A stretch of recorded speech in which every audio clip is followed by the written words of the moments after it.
सत साहेब साधो भाई सभी को राम राम। बंदी छोड़ कबीर साहिब कहते हैं, जब उनसे प्रश्न किया जाता है कि बाबा अगम अगोचर कैसा, ताते कहे समझावो ऐसा, कि हे बाबा कबीर, हे मेरे साहेब जरा हमें बताइए, वो अगम अगोचर जिसे आप परमात्मा को कहते हैं, वो अगम अगोचर कैसा है, किस प्रकार से उसको समझा जाए, जरा हमें समझाइए, कहिए कि वो परमात्मा कैसा है। क्या कहते हैं कबीर साहिब? जो दिसे सो तो है नाही, है सो कहा न जाई, सेना बैना कहे समझावो, गूंगे का गुड़ खाई।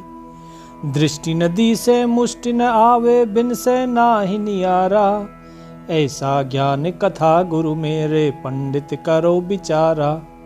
क्या कहते हैं कबीर साहिब? कबीर साहिब कहते हैं कि भाई क्या समझाऊं तुम्हें उस परमात्मा के बारे में, अगर देखो तो वो दिखता नहीं है, वो है नहीं, और यदि कहना चाहो तो कहा नहीं जा सकता उसके बारे में। न सैन अर्थात इशारा, और बैन अर्थात वचन। मैं इशारे से या वचन से कैसे समझाऊं तुम्हें?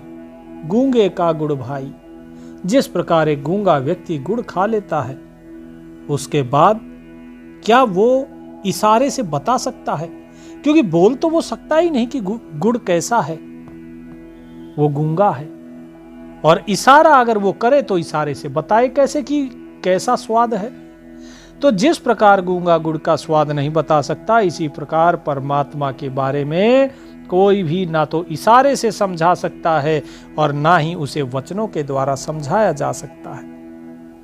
कबीर साहिब ये सारा भेद जीवों को समझाते हैं कि भाई जो दिसे तो सो है नाही, कि जो तुम्हें दिखाई दे रहा है इस जगत के अंदर वो परमात्मा नहीं है। जो दिसे सो तो है नाही, और है सो कहा न जाई, और जो है वो परमात्मा उसे कहा नहीं जा सकता। अर्थात इस संसार के अंदर जो भी कुछ दिखाई दे रहा है वो केवल और केवल माया है, वो परमात्मा नहीं है। हाँ, वो बात अलग है कि उसके अंदर परमात्मा अवश्य है। माता पिता के अंदर परमात्मा है, हर एक जीव के अंदर परमात्मा है, हर एक कण कण के अंदर परमात्मा है, लेकिन उस परमात्मा को हम वचन अर्थात वो निर्वचनीय है, वचनों के द्वारा नहीं बताया जा सकता उसे। तो लोगों ने पूछा कि भगवान ऐसी क्या बात है, क्योंकि बाकी जितने ज्ञानी हैं वो तो सभी ये कहते हैं कि भगवान हम सब के अंदर रहता है। कबीर साहिब कहते हैं, भाई अगर मैं तुमसे ये कहूंगा कि वो परमात्मा सबके अंदर रहता है तो तुम क्या सोचोगे? तुम सोचोगे कि जिस प्रकार जल रहता है घड़े के अंदर, जिस प्रकार बर्तन में दूध है, इस प्रकार से भगवान हमारे अंदर है, तुम यही तो सोचोगे। लेकिन वास्तविकता तो ये है कि भाई परमात्मा हम सबके अंदर है, लेकिन अंदर होते हुए भी उसका अनुभव नहीं होता।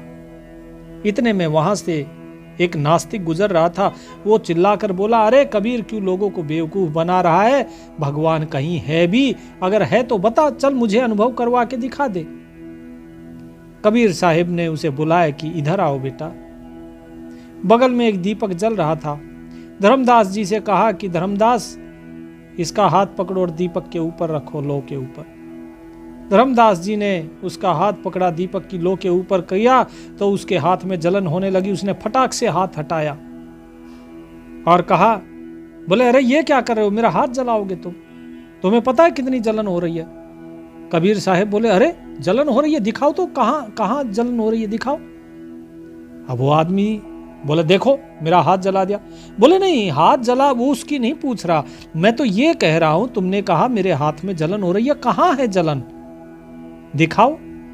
बोले ऐसे थोड़ी ना दिखाई जा सकती है जलन, अरे मेरी जलन है, मेरी जलन को मैं ही अनुभव कर सकता हूं, तुम्हें कैसे मैं अपनी जलन दिखाऊंगा, वो कोई दिखाने की चीज थोड़ी ना है।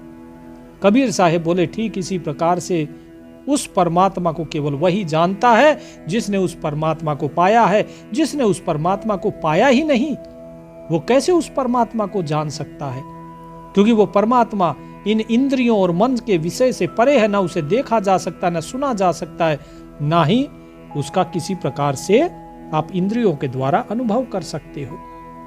तो इस भेद को जब तक जीव समझता नहीं है, तब तक जीव यही सोचता है भगवान इसमें है, भगवान उसमें है। भगवान किस तरीके से है?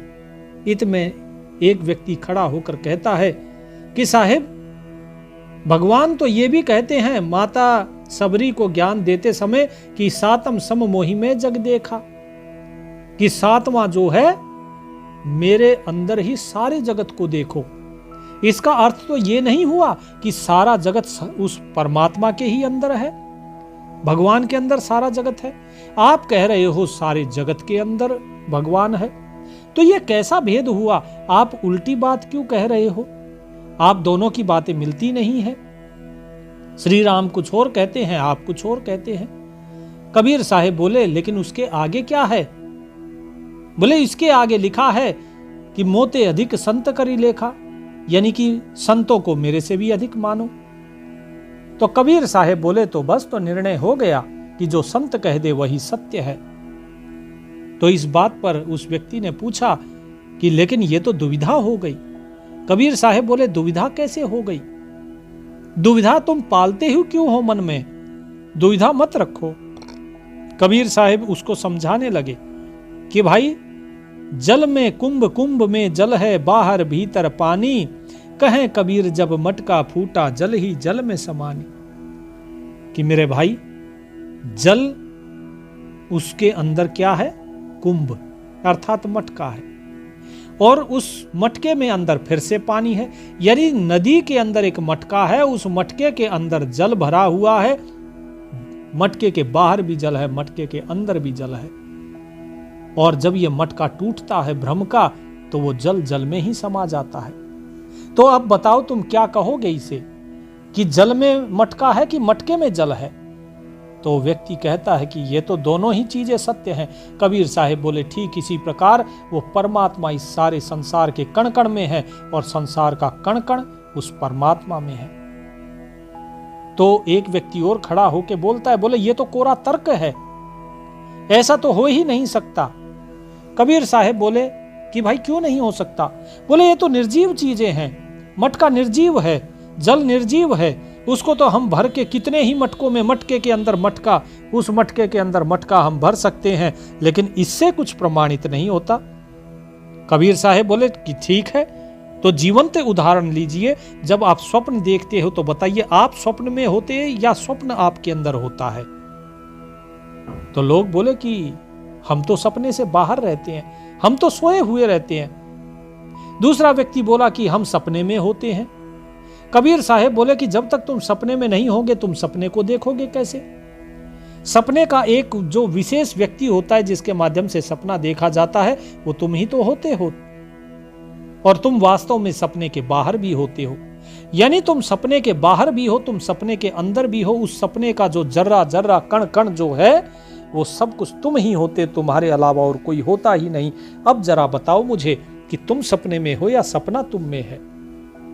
तो इस बात पर सभी लोग मौन हो गए कि साहेब आप बिल्कुल सही कह रहे हैं। कबीर साहब बोले जब तुम्हारा स्वयं के स्वप्न के साथ जब तुम्हारा द्वैत भाव नहीं समाप्त हुआ, तो उस परमात्मा को बिना द्वैत के समाप्ति के कैसे जान पाओगे? साहेब कहते हैं दृष्टि न दिशे मुष्टि न आवे, बिन से नहीं नियारा, ऐसा ज्ञान कथा मेरे गुरु पंडित करो विचारा। कि ना तो वो परमात्मा दिखने में दृष्टि में आता है, ना ही उसे कोई मुट्ठी में पकड़ सकता है, और बिन से ना ही नियारा, वो ना विनाश में आता है और ना ही जो चीज विनाशी है यानी जो नश्वर है उससे न्यारा भी नहीं। ये संसार, ये जगत नश्वर है, लेकिन फिर भी वो इस संसार के अंदर है, इससे अलग नहीं है।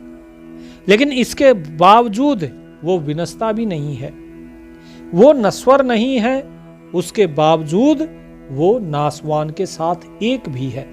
जैसे तुम्हारे सपने का अंत होता है, सपना वो तुम नहीं होते, लेकिन वास्तव में सपने के कण कण में तुम ही हो।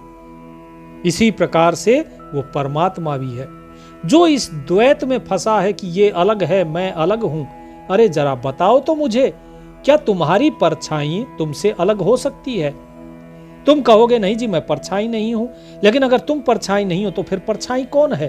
क्या परछाई का कोई अस्तित्व है? तुम्हारी परछाई तुम्ही से पैदा हुई, तुम्हारे ही साथ चलती है। अगर वो तुमसे अलग है तो परछाई को और खुद को अलग करके दिखाओ। परछाई ना तुम्हारे हाथ में आती है, ना तुम उसे पकड़ सकते हो, तुम उसे नहीं हटा सकते अपने से दूर, तो खुद उससे अलग हट के दिखाओ। लेकिन तुम ऐसा नहीं कर सकते हो, क्योंकि वो परछाई भी तुम ही हो। साहिब कहते हैं, ऐसा ज्ञान कथा गुरु मेरे, पंडित करो विचारा, कि है पंडित लोगों विचार करो। अब तुम जो ज्ञान देते हो द्वैत का ज्ञान देते हो, विचार करो। अब मेरे गुरुदेव ने तो ऐसा ज्ञान दिया है मुझे, अब तुम अपने विचार करो कि तुम्हारे अंदर कौन सा ज्ञान है। साहिब क्या कहते हैं फिर? बिन देखे प्रतीत न आवे, कहे न कोई पतियाना, समझा होए सो शब्द चीन है, अचरज होए अयाना। कोई ध्यावे निराकार को, कोई ध्यावे आकारा, वह तो इन दो ते न्यारा, जाने जानन हारा। क्या कहते हैं कबीर साहिब? कबीर साहिब कहते हैं कि भाई मेरी बात को तुम समझे या नहीं समझे। आधे लोग बोलते हैं, बोले जी समझ गए, आधे कहते हैं कि नहीं समझे। कबीर साहिब कहते हैं कि भाई जब तक देखोगे नहीं, जानोगे नहीं, तब तक भरोसा कैसा होगा? बिन देखे प्रतीत न आवे, बिना देखे कभी भी विश्वास नहीं होता है, और बात भी सत्य है, करना भी नहीं चाहिए। कहे ना कोई पतियाना, और यदि मैं तुमसे कह भी देता हूं तो भी तुम मेरी बात को सत्य नहीं मानोगे, पतियाओगे नहीं, अर्थात मेरी बात पर तुम अमल नहीं करोगे, सत्य नहीं मानोगे। क्यों नहीं सत्य मानोगे? क्योंकि तुमने देखा नहीं। जैसे इसके हाथ में जलन हुई, लेकिन इस जलन को केवल इसी ने अनुभव किया। क्या आप में से किसी ने जलन को अनुभव किया?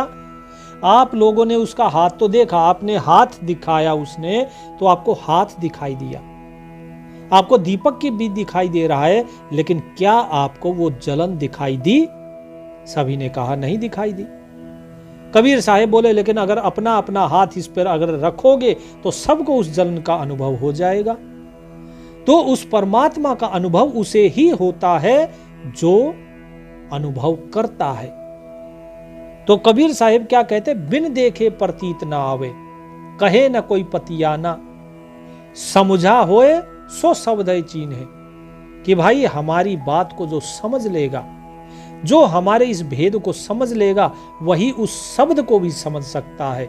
जो सार शब्द है, उस सार शब्द को केवल वही पहचान सकता है, वही चीन सकता है, बाकी कोई सार शब्द को पहचान नहीं सकता। वो सार शब्द ऐसा वैसा नहीं है, वो सार शब्द तुम्हारा निज नाम है, तुम्हारा निज स्वरूप है। ये भेद केवल वही जानता है जो समझता है। और जो व्यक्ति मेरी बात को नहीं समझ पाया है, उसके लिए मेरी ये सारी बातें अचरज लगेंगी। क्यों अचरज लगेंगी? क्योंकि उसने अभी तक उसे जाना नहीं। अब जब तक तुम अपने हाथ को इस दीपक पे नहीं रखोगे, तुम्हारे हाथ में जलन नहीं होगी, तब तक मैं कितना ही समझाता रहूं कि जलन ऐसी होती है, जलन वैसी होती है, तुम्हें जलन समझ में नहीं आएगी। लेकिन इनके इस व्यक्ति के हाथ में वो जलन हो रही है, इसीलिए इसको मुझे कहने की भी जरूरत नहीं पड़ेगी, ये समझ जाएगा कि जलन वास्तव में कैसी होती है। अगर मैं कहूंगा कुछ भी तो ये उस पर विश्वास करेगा। क्यों विश्वास करेगा? क्योंकि इसके हाथ में जलन हो रही है। तुम नहीं विश्वास करोगे, तुम्हारे हाथ में जलन नहीं हो रही, इसलिए। तो यानी कि जब जीव अनुभव कर लेता है तभी वो विश्वास करता है। तुम जब सपना देखते हो तो सपने के उस व्यक्ति पर, जो स्वप्न पुरुष है, उस पर तुम भरोसा करते हो, क्योंकि तुम उस सपने को देख रहे हो। और जब तुम इस संसार में आ जाते हो तब तुम्हारे लिए सपना झूठा है, क्योंकि अब तुम इस संसार को देख रहे हो। तो जब तक तुम देखते नहीं तब तक तुम्हें भरोसा नहीं होता। इसीलिए उस साहिब का दीदार करो, और उस साहिब का दीदार के लिए उस शब्द को चीन्हो, उस शब्द को जानो। इसीलिए अचरज होए अयाना, अयाना यानी कि जिसने अनुभव नहीं किया, जिसने जाना नहीं, उसे मेरी बातें सुन के अचरज ही होगा। इसीलिए आप लोग बटे हुए हो। साहिब कहते हैं, आप में से कितने लोग जो हैं उस परमात्मा का सुमिरन करते हैं? तो कोई खड़ा होके कुछ कहता है, कोई कुछ कहता है, कोई कहता है मैं निराकार का भजन करता हूं, कोई कहता है मैं आकार को साकार को पूजता हूं, कोई कुछ बोला, कोई कुछ। इसमें भी सभी लोग बटे हुए थे। कबीर साहेब बोले, कोई ध्यावे निराकार को, कोई ध्यावे आकारा, वह तो इन दोनों ते न्यारा, जाने जाने न हारा। कि भाई तुम निराकार को भजते हो और जो आधे लोग हैं ये साकार को भजते हैं। कोई राम कृष्ण को माने हुआ है, कोई अवतारों को माने हुआ है और कोई निर्गुण को, निराकार को माने हुआ है। लेकिन ये कबीर जिसे जानता है, ये कबीर जिसको ध्याता है, वो तो इन दोनों से परे है, वो तो इनसे परे है। एक राम दशरथ का बेटा, एक राम घर घर में बैठा, कोई लोग घर घर कहते हैं, कोई घट घट कहते हैं। एक राम जग सकल पसारा, चौथा राम है सबसे न्यारा, तो कबीर का राम है सबसे न्यारा। इन चारों से परे है वो। तो इसीलिए जो चौथा राम है वही इस कबीर का राम है। अब तुम बताओ तुम किसको भजते हो? जो भजता है दशरथ पुत्र राम को, वो साकार को भज रहा है, और जो अपने आत्म रूप को भज रहा है वो निराकार को भज रहा है। लेकिन इनसे भी परे एक है, कबीर तो उसे ही जानता है, और वो इन दोनों से परे है, लेकिन उसे केवल वही जान पाता है। बोले जाने जान न हारा, उसे केवल वही जानता है जिसे वो जनाना चाहे, जिसे वो समझाना चाहे, वही उसे समझ सकता है। सोई जानई जेहु देहि जनाई, जानत तुम्ही होई जाई। कि उस परमात्मा को केवल वही जान सकता है जिसे वो परमात्मा जनाना चाहे, और जिसे वो जना देता है फिर वो जीव वही हो जाता है। तो लोगों ने पूछा, साहिब तो आपने क्या उसे जान लिया? क्या आपने उसे पहचान लिया? कबीर साहिब कहते हैं, किसे? लोगों ने कहा उस परमात्मा को। लोगों ने कहा कि उस निराकार को, कोई बोला उस आकार को। क्या आपने उस परमात्मा को जाना? वो निराकार है या आकार है, आप ही बता दो। कबीर साहब बोले, वो तो दोनों से न्यारा है, अभी तो बताया, और उसे केवल वही जान सकता है जिसने उसे जाना है।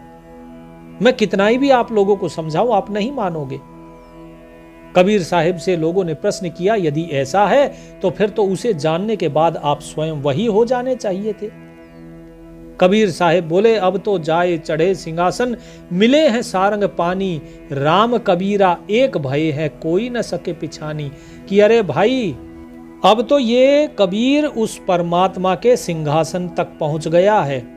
अब कबीर और राम दोनों एक ही हो चुके हैं, लेकिन संसार को ये पहचान में नहीं आएगा। संसार इस भेद को नहीं पहचाने। क्यों नहीं पहचान पाएगा? इसलिए नहीं पहचान पाएगा क्योंकि उसे कबीर तो दिखाई दे रहा है, लेकिन जिस राम को उन्होंने देखा ही नहीं, तो वो कैसे जानेगा कि कबीर राम के साथ एक हुआ है कि नहीं हुआ है। अब साध संगत पूछती है कि हे साहेब, फिर बताइए हमें, आप जिस शब्द की बात कह रहे हैं वो शब्द कौन सा है? वो शब्द क्या है? जरा बताइए हमें भी, ताकि हम भी उसी शब्द को चिन्हें, उसी शब्द को जानें। बताइए, क्या वो वेदों में है, या वो पुराण में है, या वो कुरान में है? कहाँ है? कहीं तो होगा। आपने उस शब्द को कैसे जाना? आपको भी तो वो शब्द मिला है, तो उस शब्द के माध्यम से हम भी तर जाएं। तो हमें भी वो शब्द बताइए, कौन से ग्रंथ, वेद, पुराण, कहीं तो वो होगा, या आपसे पहले वो कभी था ही नहीं। तो साहिब क्या कहते हैं? काजी कथे कतेब कुराना, पंडित वेद पुराना, वह अंछर तो लखा न जाई, मात्रा लगे न काना, नादी बादी पढ़ना गुण ना, बहु चतराई भी ना, कहे कबीर सो पढ़े न परले, नाम भक्ति जिन चीन्हा। अर्थात कि काजी जो है वो कुरान, कतेब अर्थात किताब, आसमानी किताब जिसे कहते हैं, वो कुरान पढ़ता है। कुरान में बहुत कुछ बताया है, कुरान में नाम भी बताया है, लेकिन काजी को पता ही नहीं है। पंडित वेद पुराना, और पंडित जो हैं वो वेदों को पढ़ते हैं, पुराणों को पढ़ते हैं, लेकिन वह अक्षर तो लखा न जाई, मात्रा लगे न काना। लेकिन वो अक्षर उन वेद और कुरान पुराण सब के अंदर होते हुए भी वो देखा नहीं जा सकता। लोगों ने पूछा ऐसा क्या है, ऐसा क्या है कि वो उसके अंदर लिखा हुआ है, उसके बाद भी आप कहते हैं कि उसे देख नहीं सकते हैं। भला कोई अक्षर ऐसा है जिसकी आंखें होगी वो किसी भी अक्षर को देख सकता है। कबीर साहब बोले कि वो अक्षर लिखा हुआ है, लेकिन वो ऐसा है कि जिसे आप जान नहीं सकते हो, पढ़ के नहीं जान सकते हो। लोगों ने पूछा ऐसा कैसा अक्षर है वो जिसे आप कहते हो कि हम जान नहीं सकते, देख नहीं सकते हैं। कबीर साहब बोले कि भाई जो आपका प्रेम है, अभी जो मैं कह रहा हूं उसे ध्यान से सुनो और फिर बताओ मुझे कि जो आपका प्रेम है, क्या इस प्रेम को आप देख सकते हो? मैंने तुम्हें समझाने की कोशिश करी है, मैं तुम्हें समझा रहा हूं कि भाई जब आप किसी के साथ मिलते हो, आपको उससे जब मिलने में बड़ा आनंद आता है और बिछड़ने में बड़ा दुख होता है, तो उसे प्रेम कहा जाता है, उसे प्रेम कहा जाता है। अब बताओ, क्या आप प्रेम को समझे?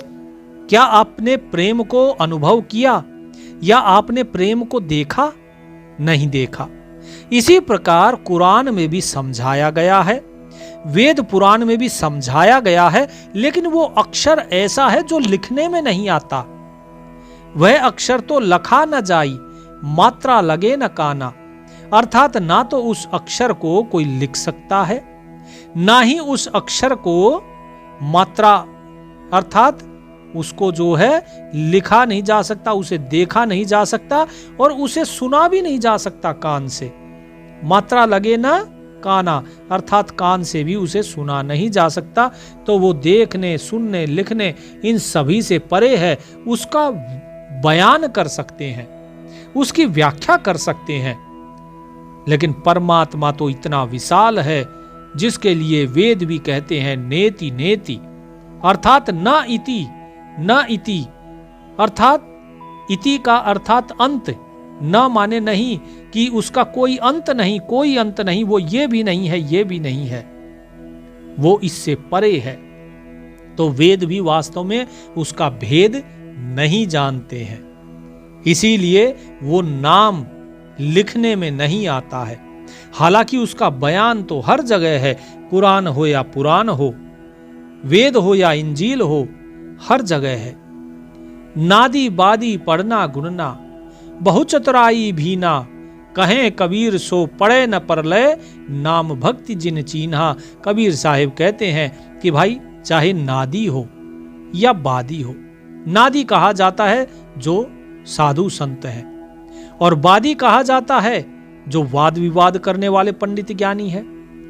और पढ़ना गुणना यानी कि जो पढ़ते हैं, गुणना यानी कि जो उसका गुणन करते हैं, अर्थात उसको समझते हैं। बहुचतुराई भीना कि ये जितनी भी चतुराई है, ये बड़ी बारीक है, ये सब क्या है? ये सब कुछ माया के अंतर्गत है। क्योंकि इस पढ़ने गुणने ये जितनी चतुराई है, ये सब तो यहीं रह जानी है, क्योंकि संसारिक अक्षर पढ़ रहे हो, संसार की भाषा पढ़ रहे हो, संसार की माया की आंखों से माया को ही देख रहे हो। तो यदि माया को देखोगे तो माया को ही तो समझोगे। कहें कबीर सो पढ़े न प्रलय, तुम्हारे जो ये कागज पे लिखे हुए जो अक्षर है, ये कागज घुल जाएगा, तुम्हारे अक्षर हैं ये मिट जाएंगे, ये समाप्त हो जाएंगे, जो भाषा है ये भाषा बदल जाएगी, लेकिन वो जो नाम है, वो नाम वो बिल्कुल अलग है, वो शाश्वत है। वो नाम नामी की तरफ इशारा करता है, उस नाम के बारे में कोई कुछ नहीं कह सकता। और जो उस नाम की भक्ति जिसने चीन ली, अर्थात जिसने उस नाम की भक्ति को पहचान लिया, वो कभी भी प्रलय में नहीं पड़ता, अर्थात जन्म मृत्यु से वो परे हो जाता है। तो साध संगत ने फिर हाथ जोड़कर पूछा कि साहिब फिर आप बताइए कि यदि वेद पुराण कुरान इंजील इन सब को बाइबल आदि पढ़ने से भी यदि उस नाम की प्राप्ति नहीं होती तो उस नाम को कौन लखाएगा, कौन उस नाम का भेद हमें बताएगा। तो कबीर साहिब अपने एक शब्द के माध्यम से क्या कहते हैं, छोटा सा शब्द है जो झूलने के अंतर्गत कबीर बीजक में आता है, जिसमें कबीर साहिब कहते हैं, ज्ञान का गेंद कर सुरत का दंड कर, खेल चौगान मैदान माही, जगत का भरम ना छोड़ दे बाल के, आए जा भेख भगवंत पाही।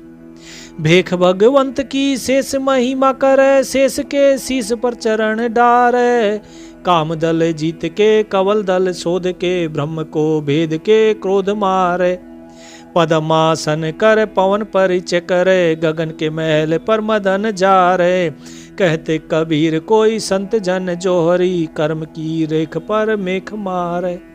क्या कहते हैं कि भाई उसको जानने के लिए क्या करना होगा कि ज्ञान का गेंद कर सुरत का दंड कर। पहले क्या होते थे, डंडे गिल्ली, ये डंडा गिल्ली खेलते थे। गेंद जो होती है, गेंद के साथ ये भी भारत में ही आविष्कार हुआ है इसका। वो बात दूसरी है जो क्रिकेट कहते हैं, बोले भाई ये तो अंग्रेजों का खेल है।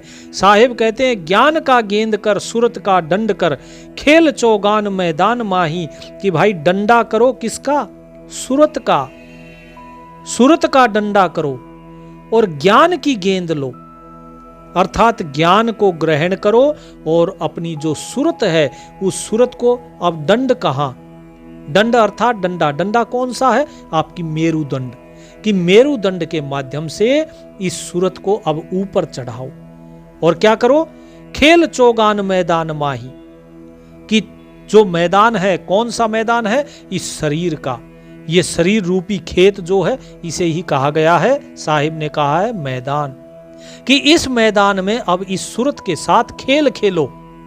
कैसे खेलो कि इस सूरत को ऊपर चढ़ाओ। कैसे चढ़ाओ कि जगत का भ्रम ना छोड़ दे बाल के, आए जा भेख भगवंत पाही, कि भेख भगवान के चरणों में आ जाओ। अब भेख भगवान किसे कहा जाता है, भेख भगवान कहा जाता है संत को।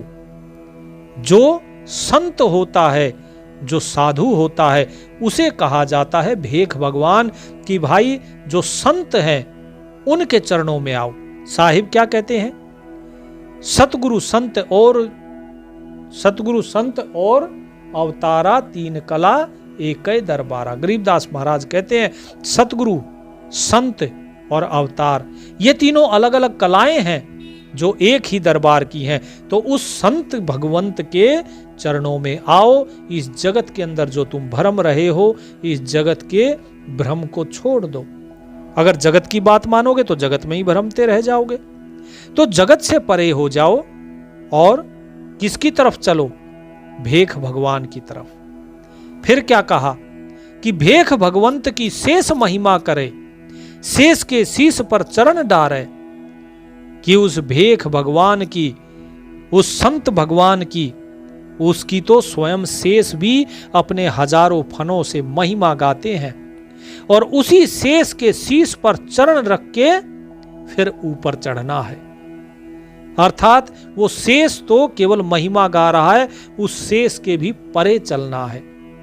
कैसे चलना है, तो साहिब कहते हैं काम दल जीत के कमल दल शोध के, ब्रह्म को भेद के क्रोध मारे, कि काम के जो दल है, यानी काम वासना की जो सेना है, इसके दल को जीतो, कमल दल शोध के, और आपके अंदर जो कमल हैं, सातों कमल जो हैं, उसको पार करो, उनका शोधन करो, उनका शोधन करके फिर आगे बढ़ो।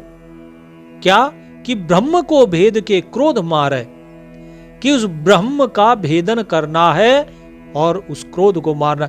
ब्रह्म किस किस को कहा गया है, शर ब्रह्म, अक्षर ब्रह्म और नहीं अक्षर ब्रह्म। तीन ब्रह्म बताए हैं साहिब ने, ये तीन ब्रह्म बताए हैं कबीर साहिब ने, शर ब्रह्म, अक्षर ब्रह्म और नहीं अक्षर ब्रह्म। और श्री कृष्ण ने गीता में इन्हीं को ही कहा गया है ओम, तत् और सत। तो इन तीनों ब्रह्म को वेदो, यानी कि इन सभी के वेधन करना, अर्थात इन तक आप पहुंचो। वेधोगे तभी ना, अब जब किसी निशाने को भेदना होता है तो क्या है, तीर को वहां तक पहुंचाया जाता है, तीर मारा जाता है। तो यहां तीर किस चीज का है, तीर है तुम्हारी सूरत का। उस सूरत के माध्यम से इन चक्रों को भेदते हुए और ऊपर चलना है। और ब्रह्म अर्थात उस, चाहे वो क्षर ब्रह्म हो, क्षर ब्रह्म से फिर अगला पड़ाव आता है अक्षर ब्रह्म, अक्षर ब्रह्म से फिर अगला पड़ाव आता है नहीं अक्षर ब्रह्म। यानी एक एक अवस्था को पार करते हुए आप ऊपर जब चढ़ोगे तो आपको क्या समझ में आएगी, क्रोध मार है। तो आपका जो क्रोध है आप उसको नष्ट कर दोगे। वो क्रोध कैसे नाश हो जाएगा, जिस प्रकार से आप सपना देखते हो और सपने में आप कहते हो ये तू है, ये मैं है, और एक दूसरे के व्यवहार से आप दुखी या सुखी होते हो सपने के अंदर। लेकिन जब आप उस सपने से बाहर आते हो, उस सपने से ऊपर उठ जाते हो, स्वप्न अवस्था से आप जागृत अवस्था में आते हो, तो जैसे ही इस अवस्था में आते हो तो आपको समझ में आता है कि वो सारा सपना मैं ही था, मेरे अलावा तो वो सपना है ही नहीं, वो सब मेरी ही कल्पना थी, मेरे अलावा कुछ नहीं था। तो उस सपने में ना कोई मेरा मित्र है ना शत्रु है, क्योंकि सब कुछ मैं ही हूं। तो ठीक इसी प्रकार से होता है भेदन। और फिर आपका उस सपने में जिसके प्रति भी आपका क्रोध था वो सब समाप्त हो जाता है। उसमें किसी के प्रति आपकी ईर्ष्या होती है वो समाप्त हो जाता है, और आप स्वयं के ऊपर हंसते हो, अरे मैं किस पे गुस्सा कर रहा था, ये सब तो मैं खुद ही था।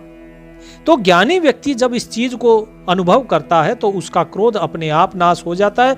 ठीक इसी प्रकार जब जीव भी इस ब्रह्म का भेदन करना शुरू करता है, पहले क्षर ब्रह्म का भेदन करते ही इस संसार के प्रति उसका क्रोध समाप्त हो जाता है। वो जान जाता है कि ये सारा समूचा संसार मैं ही हूं, अहम ब्रह्मास्मि, वो ब्रह्म मैं ही हूं, मेरे अतिरिक्त और दूसरा कोई ब्रह्म नहीं है इस जगत के अंदर। फिर क्या कहते हैं कि भाई कैसे ब्रह्म का भेदन करें, उस ब्रह्म के भेदन की कोई तो प्रक्रिया होनी चाहिए।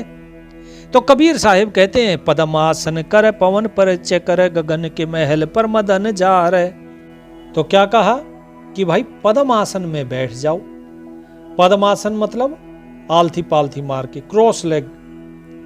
तो क्रॉस लेग बैठिए आराम से, कोई इसे सुखासन कहता है, पद्मासन कहते हैं, सिद्धासन भी कहते हैं। तो आप इस प्रकार से बैठिए और उसके बाद पवन परिचय करें, और आपकी जो पवन चल रही जो श्वास है, इन श्वासों का परिचय जानो। बंदी छोड़ गरीबदास महाराज संध्या आरती में कहते हैं, श्वासा पारस भेद हमारा, जो खोजे सो उतरे पारा। कि हमारा भेद किस में है, इन सांसों में। कबीर साहिब वही चीज कह रहे हैं कि भाई ये जो पवन है, जो सांस है, इन सांसों का परिचय पाओ कि ये सांस है क्या, कौन है ये सांस, ये बाहर से अंदर आई कौन है। अब लोग कहेंगे, बोले जी ये तो 5 प्राण है, पान अपान व्यान उदान समान। इसी प्रकार कोई कूर्म कहता है, कोई बाई कहता है, कोई धनंजय कहता है, कोई किरकिल कहता है। इस प्रकार से 5 नाम इसके और भी हैं। तो ये 5 प्राण इस प्रकार से अलग अलग इनके नाम रखे हुए हैं। साहिब कहते हैं इन नामों को नहीं जानना, इस प्राण का परिचय करो। ये श्वास जो है, इन श्वासों का परिचय करो कि ये सांस जो अंदर आ रही है ये वास्तव में कौन है, क्या है। और ये जो श्वास है, ये जो बाहर जा रही है, ये कौन है, क्या होता है। जब आप सो जाते हो, इन सांसों को कौन चलाता है। ऐसा क्या है कि जीव का मस्तिष्क काम करना छोड़ देता है। अक्सर होता है ना, जब जीव बेहोशी या कोमा में होता है, उसका कोई भी मस्तिष्क का कुछ अंग काम नहीं करता। तो साहिब कहते हैं जब ये व्यक्ति अचेत अवस्था में होता है, इसका मस्तिष्क काम नहीं करता, इसकी मन इंद्री बुद्धि कोई कुछ भी काम नहीं करता, फिर भी ये श्वासें कौन चला रहा है, और ये हृदय गति को कौन चला रहा है, कौन रक्त संचार को चला रहा है। तो वो सब कुछ ये श्वासें ही कर रही हैं, इन श्वासों के कारण ही चल रहा है। इसीलिए इन श्वासों का परिचय करो, और जब इन श्वासों का परिचय करोगे तो गगन के महल पर मदन जा रहे, अर्थात मदन माने काम से युक्त अहंकार। कि गगन गगन के महल अर्थात जो आपका सहस्रार है, सहस्रार पर ये जीव फिर चढ़ता है, सुरत चढ़ती है त्रिकुटी के माध्यम से होते हुए, और तब ये जीव का जो अहंकार है और जो काम है वो सब जल जाता है, नष्ट हो जाता है। लेकिन कबीर साहिब ने क्या कहा कि कहत कबीर कोई संत जन जोहरी, ये किसी योगी का काम नहीं है। कहें कबीर कोई संत जन जोहरी, कर्म की रेख पर मेख मारे, कि कोई संत जन ही ऐसा जौहरी होता है जो उस साहिब को, उस परमात्मा को पहचान पाता है। उस संत के पास जाओ, क्योंकि वो संत ही ऐसा जौहरी है जो तुम्हारे कर्म की रेखा पर उसको मिटाकर उस पे अपनी मोहर मार देता है कि ये बंदा आज से मेरा हुआ, ये अब काल का बंदा नहीं, ये अब दयाल का बंदा है, ये परमात्मा का बंदा है। और तब तुम इस सारे भ्रम से दूर हो पाओगे। इस सारे जो जीव को फंसाने के लिए काल का जाल बनाया हुआ है, इस सारे प्रलय के काल से, जाल से तुम मुक्त हो जाओगे और उस नाम को वास्तव में पहचान पाओगे जो सार शब्द है। उससे पहले उसे पहचानना असंभव है। तो यहां पर साहिब ने सारा भेद खोला। तो उम्मीद करता हूं आपको ये सारा भेद समझ आया होगा। अगर नहीं समझ आया तो आप फिर से इसे एक बार अवश्य ध्यान से सुने। परमात्मा सभी का कल्याण करें। सत साहिब।